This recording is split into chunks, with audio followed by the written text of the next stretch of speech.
Hi, everyone. This is Ellen from the Astrology Journal. I wanted to talk about the tropical and sidereal zodiacs. This is something I was doing a little stretching this morning, trying a new routine, and some ideas started flowing through. And I'm somebody, I really, really like ideas. I like to explore ideas. At this time in my journey, I don't have the opportunity to dive into all of them, but I still like to explore them. I still like to look at them and consider them and contemplate them. And it helps me to kind of have a record of these ideas. So I might be able to go back sometime and take a look at them. One thing I want to say before I start is this idea that I'm going to share today is just me reflecting on my chart. It comes out of a desire to make sense of the difference between the tropical and the sidereal zodiacs. I'm a synthesizer by nature, and it doesn't make sense to me to say one thing is right and another thing is wrong. It's more like how do we make sense of both of them? Because if everything is true, then it would seem that's the real answer. That how do we work with both instead of having these wars one against the other? So it's coming out of those two things. So again, it's just based on my chart. The ideas that I'm going to share, just based on reflections on my chart, which is important. It's not, there's not. I'm not calling on a broad survey of charts and reflections on a broad survey of charts. So that's something to consider. This may only be relevant for my chart. You never know. But I still wanted to talk about it because I think it's an important topic and one that it's worth considering. So there are two basic zodiacs. When we talk about the zodiac wheel, there are two zodiac wheels. You could say they all have the same signs, but they're oriented differently. So the tropical zodiac is the zodiac that most Western, quote unquote, Western astrologers use. It was codified in uh, ancient or Hellenistic Greece, and that's a system that we use today. It's based on what's called the tropical zodiac. And I'll explain what that is in a minute. And then there's another system called the sidereal zodiac, and that's what the Vedic astrologers use. As a general rule, Vedic astrologers use that. There are some Western astrologers who use a sidereal zodiac, but they're not Vedic astrologers. So, and I don't know about the other way around. But so generally, there are these two different systems. One system, the tropical zodiac, is based on the way that I think about it. It's based on the Earth's relationship with the sun. It's a terrestrial zodiac. It's a zodiac based on the seasons, you could say. And then the sidereal zodiac, which is what the Vedic astrologers use, is based on the Earth's relationship to the stars beyond the sun, to the zodiac wheel of stars. So there's a celestial zodiac. It's literally called a zodiac. So the stars, the constellations in the zodiac belt. And then there's the astrology zodiac. And they're two separate things. But the in the sidereal system, the celestial zodiac and the astrological zodiac line up a lot. They're a lot closer um, to one another than in the tropical system. In the tropical system, it's really out of alignment with the celestial zodiac. So the reason for that misalignment is because of something called precession of the equinoxes. And the precession of the equinoxes essentially is that over time, the vernal equinox point. So we have the solstices and the equinoxes, and what those are doing is they're saying on this specific day at this specific time, the Earth and the Sun are in this specific relationship. That's kind of the way I think about it. And so in the vernal equinox, we have equal day and night, more or less. And that's because of the relationship between the sun and the earth. Over time, every year, it appears. So if you think about there's a vernal equinox and there's the sun and the relationship with this earth and the sun. But if we're on earth and we're looking out, if we could see the stars behind the sun, we would see that the sun appears to be in a certain constellation at a certain point in the constellation. And each year, because of this thing called precession, when the sun comes back around into that same relationship with the earth, it appears, if we could see this minuscule change, it would appear when we look out that the sun had slid back just a little bit in the sky, in relationship in the zodiac, and in terms of where it looks like it is in the backdrop of, with regard to the backdrop of the zodiac.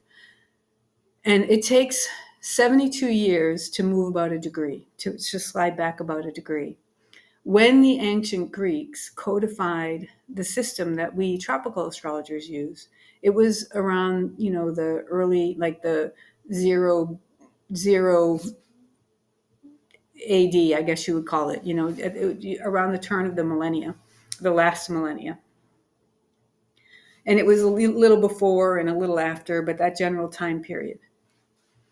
And at that time, generally speaking, the celestial zodiac and the tropical zodiac aligned pretty well. They weren't exact, but they aligned pretty well. At some point in there, they would have locked in and aligned perfectly, I think. But so on the day of the vernal equinox, if you looked out at the sun, it would have been in Aries, somewhere near the beginning of Aries. And over the course of time, it slid back, again, 1 degree every 72 years. And over the course of a couple of millennia, it slid back about 24 degrees-ish. And this whole question of the tropical zodiac and versus the celestial zodiac relates to, or the sidereal zodiac. Well, actually, I would say the tropical zodiac versus the celestial zodiac. This relates to the whole question of the age of Aquarius. Are we in the age of Aquarius? Well, what that is when as the vernal equinox slides back through a sign, each sign is considered an age. And so when it's sliding back through a given sign, that's the age of whatever sign it is, the age of Taurus, the age of Pisces, so we've been in the age of Pisces. And the question is, has the age of Aquarius begun? And different people have different answers to that question. And I don't think any of us really know. I'm certainly not an expert on the topic. I'm inclined to believe it hasn't actually begun yet, but there are different people who have different opinions about this. And there's one actually compelling opinion about this that says it has begun, and I think it's an interesting one. I don't remember all the details of it, but I'm not sure I'll be able to find the source either. But anyway, but if you're wondering about the age of Aquarius, that's what this is about. Where is the sun at the time of the vernal equinox? When we look out and look at the backdrop of the stars behind the sun, where does it seem like the sun is? Where is it, in Pisces or is it in Aquarius? So anyway, but the upshot of this video, the reason that I was thinking about it is, like I said, I'm a synthesizer. And so if you look, these are two examples of part of my chart. So in this first example, this is a tropical zodiac.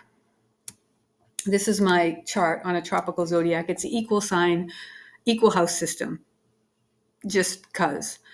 If it were a whole sign house system, this would actually be all of the zodiac. Everything would be shifted. So the fifth house, this would be the fifth. It doesn't matter. Anyway, sorry about that. But this is an equal sign chart. And in an equal sign chart, in the tropical system, no matter what kind of chart you look at, as far as I know, my sun is in Capricorn. And so is my south node, and so is my Mars, and so is my Mercury. So this is and they're all in the fourth house. In the equal sign house system, they're in the fourth house.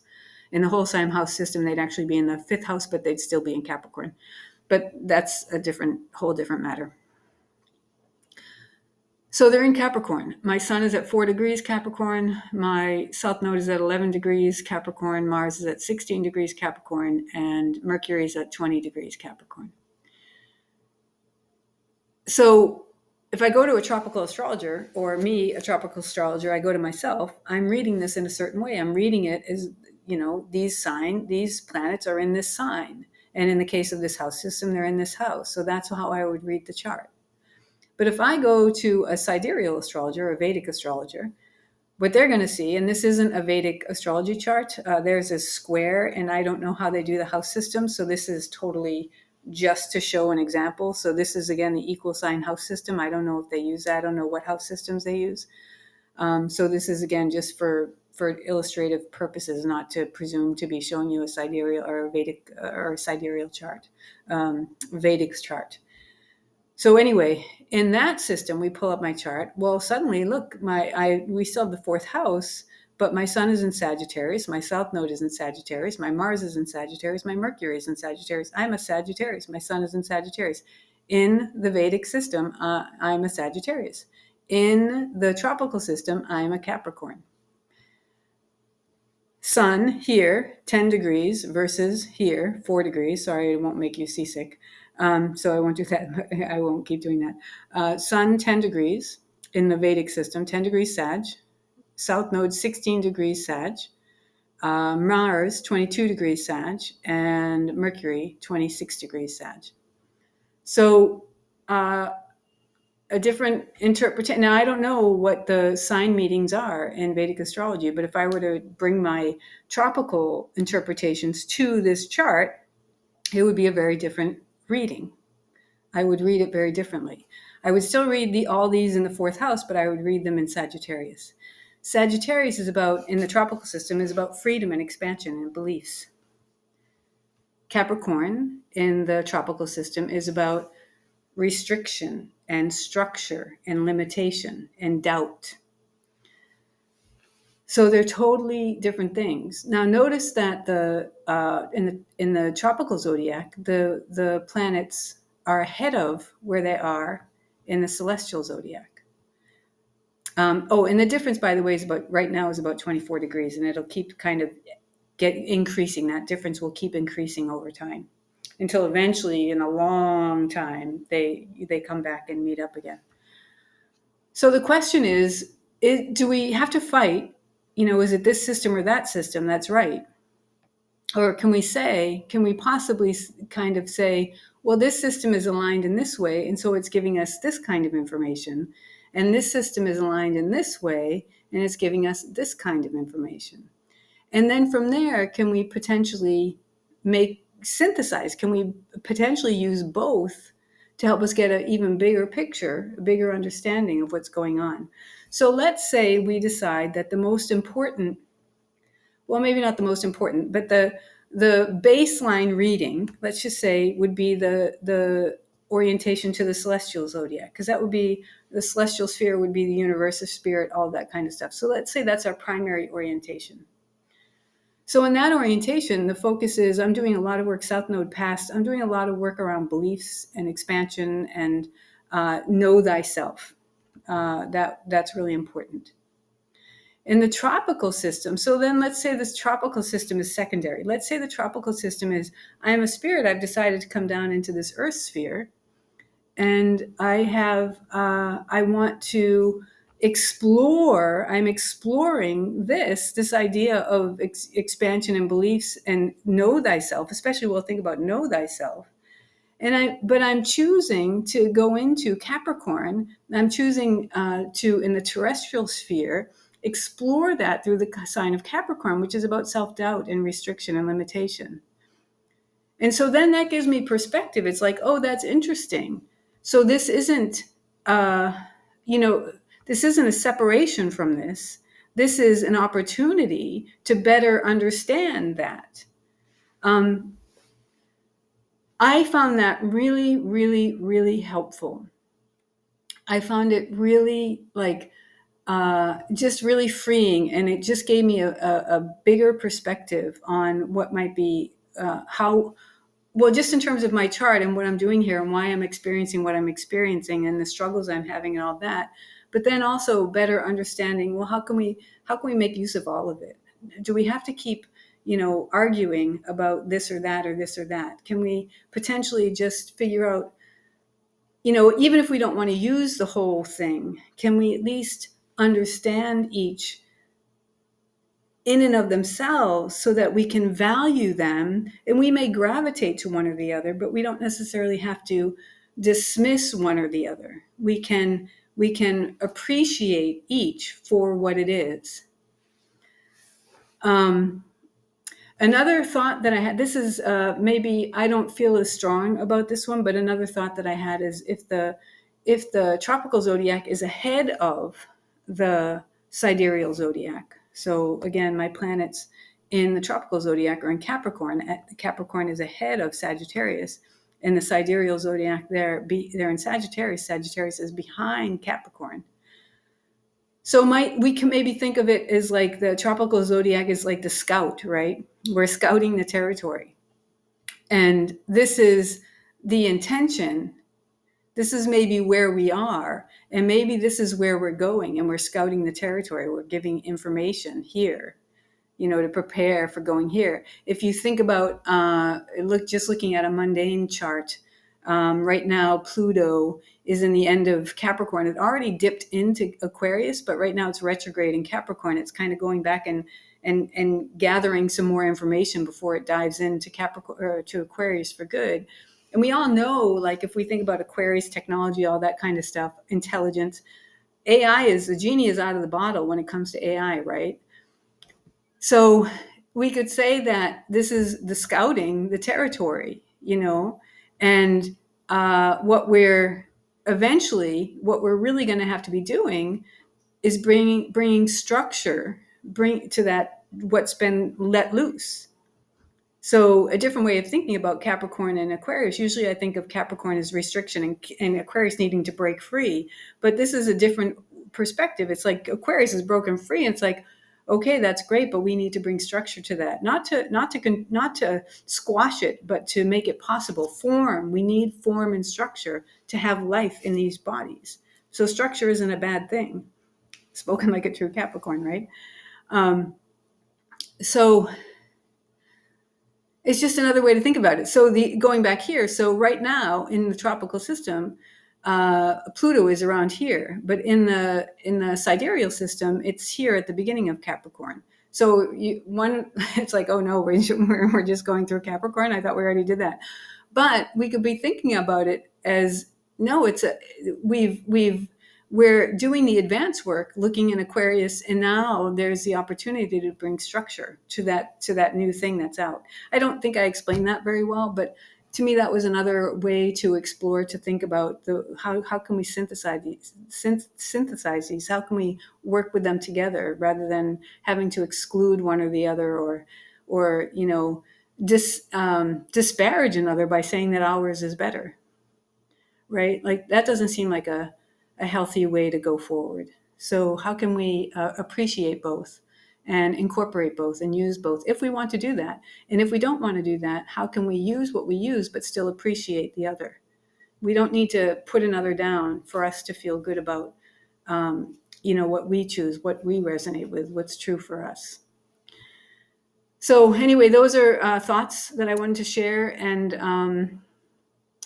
and I'll leave it there. Thank you for listening. I hope this was helpful in some way. Again, they're just my thoughts, my ideas. That unfortunately, I don't have I'm not able to really explore in depth right now. I'd like to be able to. And I'm thinking, just so you know, I'm thinking about putting these kinds of meanderings behind a paywall on my Substack. This one I think I'm going to put out for free as just a sample so that people can know.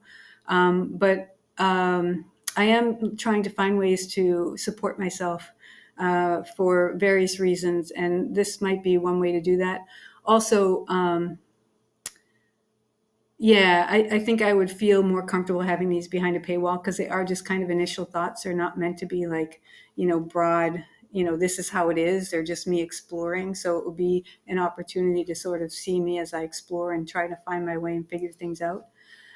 So those are things that I'm thinking about. Okay, I think that's all. Thank you for listening, and take good care. Bye.